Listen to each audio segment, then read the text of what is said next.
भारतीय शेअर बाजार आज गडगडला। अक्षरशः आज ब्लॅक मंडे भारतीय शेअर बाजारामध्ये आहे। ट्रम्प टॅरिफ बॉम्बमुळे शेअर बाजार आज गडगडला।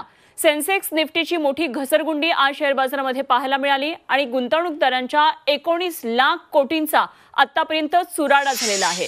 ट्रम्प टॅरिफ अस्त्रामुळे ही मोठी घडामोड सध्या दिसतेय। भारतीय शेअर बाजारामध्ये ब्लॅक मंडे अक्षरशः आहे, ज्याला आपण ब्लड बाथ म्हणतो। अशा प्रकारे अक्षरशः शेअर बाजारामध्ये परिस्थिती आहे। सुरुवातीच्या सत्रामध्ये 4000 अंशांची घसरण झाली होती। आता हळूहळू शेअर बाजार सावरू लागलेला आहे, मात्र शेअर बाजाराची आज अक्षरशः पडझड झाली आहे। हे संपूर्ण पडसाद आहेत ते ट्रम्प यांच्या नवीन पॉलिसीचे टॅरिफमुळे, म्हणजेच नवीन कर आकारणीमुळे। अनेक देशांनी नाराजी व्यक्त केली होती। विविध देशांवर विविध पद्धतीचा टॅरिफ ट्रम्प यांनी लावला आणि अर्थातच भारतावर लावलेल्या 26% टॅरिफ नंतर शेअर बाजारामध्ये पुढच्या काळामध्ये काहीतरी महत्त्वाची घडामोड घडणार असे संकेत गेल्या संपूर्ण आठवडाभर मिळत होते। सातत्याने शेअर बाजारामध्ये व्होलॅटिलिटी दिसत होती आणि आज तर शेअर बाजार जवळपास 4000 अंशांनी सकाळच्या सत्रात गडगडला आणि त्यामुळे शेअर बाजारामध्ये सध्या गुंतवणूकदार जे गुंतवणूक करतात त्यांची मानसिकता सध्या अत्यंत तणावग्रस्त अशी सुद्धा झालेली आहे। एकंदरीतच देशाच्या अर्थकारणावर या सगळ्याचा नेमका कसा परिणाम होतोय हे पुढच्या काळामध्ये कळणार आहे। आणि यासाठी सध्या आपल्याबरोबर झी 24 तासच्या स्टुडिओमध्ये आम्ही आमंत्रित केलेला आहे या विषयातले तज्ञ अनय जोगळेकर सर यांना। आणि खरं तर अनय जोगळेकर सरांची ओळख करून द्यायची झाली तर सर आधी स्वागत तुमचं झी 24 तासच्या स्टुडिओमध्ये। सरांची ओळख करून द्यायची झाली तर परराष्ट्र नीतीचे ते अभ्यासक आहेत, आंतरराष्ट्रीय घडामोडींचे अभ्यासक आहेत। राजकीय घडामोडींच्या पार्श्वभूमीवर खरं तर आपण सरांना अनेकदा आमच्या झी 24 तासच्या स्टुडिओमध्ये पाहिलेलं आहे, डिस्कशन केलेलं आहे। मात्र आज जी मोठी घडामोड आंतरराष्ट्रीय घडतीये आणि त्याचे शेअर बाजारावर झालेले सगळे परिणाम याविषयी आपण डिस्कस करणार आहोत। सर, मोठी घडामोड आहे, शेअर बाजार अनएक्सपेक्टेडली एवढ्या मोठ्या प्रमाणामध्ये घसरलेला आज दिसतोय। ह्याचे संकेत आपल्याला मागच्या आठवड्यात दिसत होते, मात्र एकंदरीतच टॅरिफ अस्त्रामुळे हे सगळे पडझड किंवा हे सगळे पडसाद दिसतात। कसं विश्लेषण कराल? अर्थकारण आणि राजकारण यांचा अतिशय जवळचा संबंध आहे, कारण राजकारणाला अर्थ लागतो आणि अर्थावर म्हणजे राजकारण अवलंबून असतं। अमेरिकेत जेव्हा डोनाल्ड ट्रम्प यांचं सरकार आलं आणि ते सातत्याने सांगत होते की अमेरिकेला इतर सगळे देश लुबाडतायत आणि त्याच्यामुळे ते देश अमेरिकेविरुद्ध ज्या प्रमाणात आयात कर लावतायत त्या प्रमाणात अमेरिका त्यांच्याविरुद्ध आयात कर लावेल। आत्तापर्यंत ट्रम्प यांचा अनुभव असा होता की ते बऱ्याच काही गोष्टी बोलतात आणि दुसऱ्या दिवशी तिसऱ्या दिवशी त्याच्यामध्ये सवलत देतात आणि त्यामुळे ही 2 एप्रिल ची जी घोषणा होती की त्यांनी अमेरिकेचा लिबरेशन डे असं त्यांनी त्याच्यात संबोधित केलं होतं। लोकांना वाटलं की 10% 15% कर लावला जाईल, 2 दिवसांनी पुन्हा ट्रम्प तो माघारी घेतील आणि त्यामुळे एवढा जोरात धक्का बसेल असं वाटलं नव्हतं। पण प्रत्यक्षात मात्र डोनाल्ड ट्रम्प यांनी जवळपास संपूर्ण जगाविरुद्ध आयात कर लावलेला आहे, किमान 10% आणि कमाल 40% 50% असा कर काही देशांविरुद्ध लावलेला आहे। सुरुवातीला वाटलं होतं की हा फक्त चीन विरुद्ध किंवा चीनच्या काही अन्य काही देशांविरुद्ध असेल, पण ज्या ज्या देशांमध्ये चीननी आपली उत्पादन केंद्र सुरू केलेत त्या देशांविरुद्धही आहे।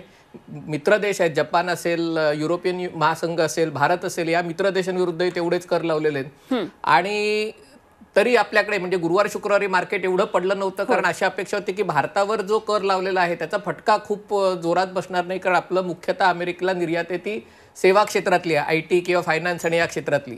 पण जसे गेल्या शनिवार रविवारी याचे परिणाम समोर यायला लागले त्याचा आज परिणाम दिसतोय की आज मार्केट मोठ्या प्रमाणावर कोसळलंय। तुम्ही जसं म्हटलं 19 लाख कोटी रुपये गुंतवणूकदारांचे गेलेत, पण अशीच परिस्थिती जगात सगळीकडे आहे। अमेरिकेत 6.5 लाख कोटी डॉलर म्हणजे 6.5 लाख गुणिले 100चा जर 90चा तर एवढा मोठा पैसा मार्केटमधनं गेलाय आणि हे खरंच खूप काळजीचं कारण आहे। निश्चितच सर, एकंदरीतच शेअर बाजार हे काही आर्थिकदृष्ट्या किंवा अर्थव्यवस्थेचं एक छोटासा मानांकन आपण म्हणूया आहे, पण त्याचा कितपत मोठा परिणाम हा पुढच्या काळामध्ये आपल्या अर्थकारणावर दिसणार आहे? कारण आजची घडामोड ही केवळ शेअर बाजाराशी निगडीत आत्ता आहे। गुंतवणूकदारांचे अर्थातच पैशांचा चुराडा झालेला आहे, अर्थात त्याच्यामध्ये रिकव्हरी होईल, कालांतराने सगळं सुधारेल। त्यामुळे शेअर बाजारातली पडझड आणि अमेरिकेने लावलेली टॅरिफ पॉलिसी, तर ह्याचा एकंदरीतच कसा परिणाम पुढच्या काळामध्ये आपल्या भारतीय अर्थव्यवस्थेवर दिसणार आहे? हे खरं आहे की शेअर बाजार हा काही अर्थव्यवस्थेचा निर्देशक नाहीये, पण जेव्हा एवढ्या मोठ्या प्रमाणावर जेव्हा शेअर मार्केट पडतं तेव्हा त्याच्या मागचा विचार आता असा आहे की अमेरिकासह युरोपातले अनेक देश मंदीच्या सावटाखाली आहेत आणि अमेरिकेत जर मंदी आली तर संपूर्ण जगभर त्याचे पडसाद उमटतील। आत्ता याच्यामध्ये एक तिघांचा संघर्ष याच्यात दिसतोय। एकीकडे अमेरिकेचं ट्रम्प सरकार आहे की जे राजकीय दृष्ट्या या सगळ्याकडे बघतंय, ट्रम्प सरकार विरुद्धच अमेरिकेचं फेड म्हणजे अमेरिकेची रिझर्व्ह बँक पण ते खाजगी क्षेत्रातली हे आहे आणि त्यांचा त्याच्या विरुद्ध, कारण महागाई आटोक्यात राहावी, मंदी येऊ नये याच्यासाठी फेड प्रयत्न करत आहे. आणि दुसरीकडे चीन, त्यांनीही अमेरिकेविरुद्ध तेवढ्याच मोठ्या प्रमाणावर 34% आयात कर लावलाय. आणि अशा प्रकारची जर झुंज आंतरराष्ट्रीय पटलावर दिसली तर त्याचे परिणाम सगळीकडे होणार आहेत. आणि जर हा फटका सेवा क्षेत्राला मोठ्या प्रमाणावर बसला, खास करून वित्तीय सेवा असतील, माहिती तंत्रज्ञान क्षेत्रातल्या असतील, तर अनेक भारतीय जे या क्षेत्रात काम करतात, भारतात काम करतात, अमेरिकेत काम करतात, पण त्या अल्टिमेटली सेवा अमेरिकन कंपन्यांना पुरवतात, त्यांच्या रोजगारावर याचा परिणाम होऊ शकेल आणि त्यामुळे जरा चिंतेचं वातावरण. अगदी सर, आजची सगळी जी घडामोड आहे त्या संदर्भात आणखी एक महत्त्वाची बातमी आली आहे. आधी आपण ती प्रेक्षकांना ही बातमी महत्त्वाची सांगूया. ट्रम्प टॅरिफचा आंतरराष्ट्रीय बाजारावर मोठा परिणाम दिसतो आहे. आशियाई बाजारात सुद्धा जवळपास 9% घसरण झालेली आहे. चीन, ब्रिटन, फ्रान्सचा बाजार सुद्धा कोसळलेला आहे. अमेरिकन शेअर बाजारामध्ये 4.4% इतकी मोठी घसरण झालेली आहे. आपण पाहतोय संपूर्ण जगभरामध्ये एक प्रकारे जगाच्या अर्थव्यवस्थेवर मोठा परिणाम करणारा ट्रम्प यांचा हा निर्णय ठरलेला आहे. जगातले सर्व शेअर बाजार आज कोसळलेले आहेत. ट्रम्प टॅरिफचा आंतरराष्ट्रीय बाजारांवर मोठा परिणाम आज दिसतोय. आशियाई बाजारामध्ये 9% घसरण दिसते. तर चीन, ब्रिटन, फ्रान्सचा शेअर बाजार सुद्धा कोसळलेले आहेत आणि अमेरिकन शेअर बाजारावर याचा परिणाम झालाय, तो म्हणजे 4.4% इतकी तिथल्या निर्देशांकामध्ये घसरण झालेली आहे. आणि याच मुद्द्यावर आपण पुन्हा एकदा अनय जोगळेकर सरांशी जोडूया.